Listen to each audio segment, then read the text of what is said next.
Okay, so let's dive into a real mystery. A 2,400-year-old puzzle.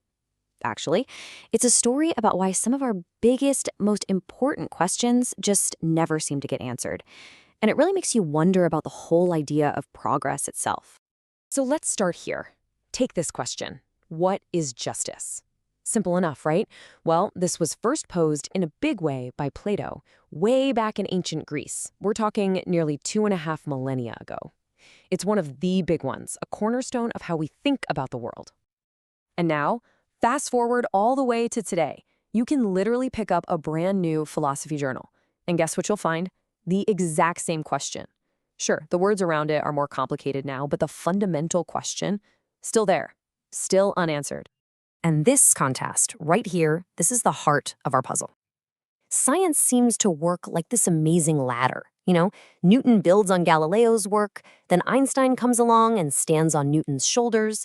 Each generation climbs higher.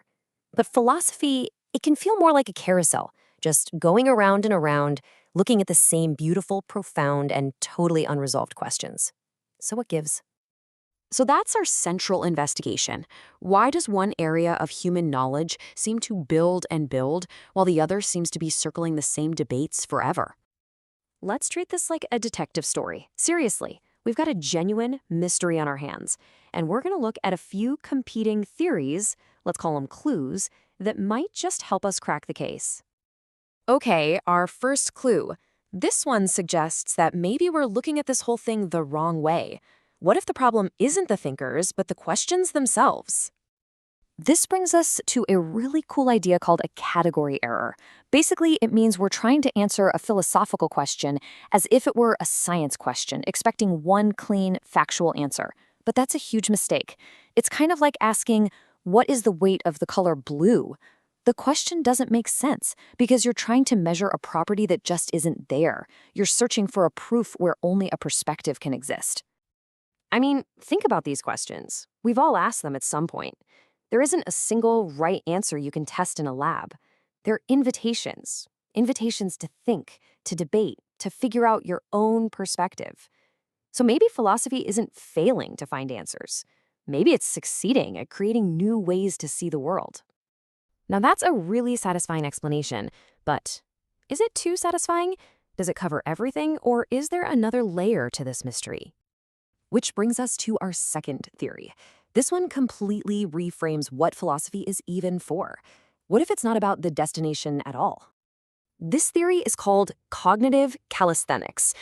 Get this, the argument is that struggling with a question like, what is justice, is the whole point. It's an exercise. The goal is to build up your mental muscles, to get better at critical thinking, spotting flawed arguments, and seeing things clearly. If you look at it this way, the fact that there are no final answers isn't a bug, it's a feature. The endless debate is the workout. It keeps our minds agile and sharp, ready to tackle any problem that comes our way. It's a gym for your brain, not a race to a finish line. Okay, now for theory number 3. And I have to say, this one is the most unsettling of the bunch. This theory suggests that we don't have the answers today, not because they don't exist, but because we forgot them. This idea comes from the philosopher Alasdair MacIntyre, and it's pretty radical. It proposes that at some point in our history, there was a massive break. The thinkers in the past did have answers that made sense, but we've lost the cultural context we need to even understand them. So think of a word like honor. To an ancient Greek warrior, it meant something very specific, tied into a whole system of virtue and society. We still use the word honor today, but what does it really mean? It's become unmoored. This theory says that's what happened to big ideas like justice, too. We're left holding these little fragments of a once whole system, like pieces of a shattered vase. But what if that vase wasn't shattered, just put together differently somewhere else? This brings us to one last really expansive idea, that the answers aren't just lost to time, but lost across cultures. For example, Western philosophy ties itself in knots over the idea of the self. But some Eastern traditions, like Buddhism, start from a totally different place, the idea that a separate, permanent self is just an illusion. That's not just a new answer, it's a move that makes the original problem disappear. So the solutions could be hiding in plain sight. just in a philosophical language we haven't bothered to learn. And this totally flips our idea of progress on its head. Maybe it's not about this steady march forward. Maybe real philosophical progress is cyclical. It's about rediscovering and reinterpreting these incredibly deep insights that were already understood, just in a different time or a different part of the world. Okay, so after looking at all the clues, what's the verdict? Are the questions impossible? Is it all just a mental workout? Or did we lose the answers somewhere along the way? Well, the truth might be a little bit of everything.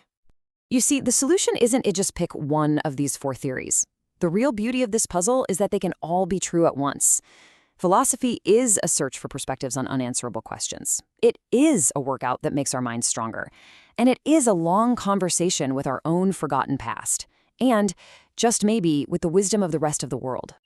Which leaves us with one last thought to chew on. Maybe the real purpose of philosophy isn't to give us a final perfect map of the truth. Maybe its job is to keep giving us a newer, better compass for the journey itself. The point isn't to end the search, but to make it richer and deeper, generation after generation.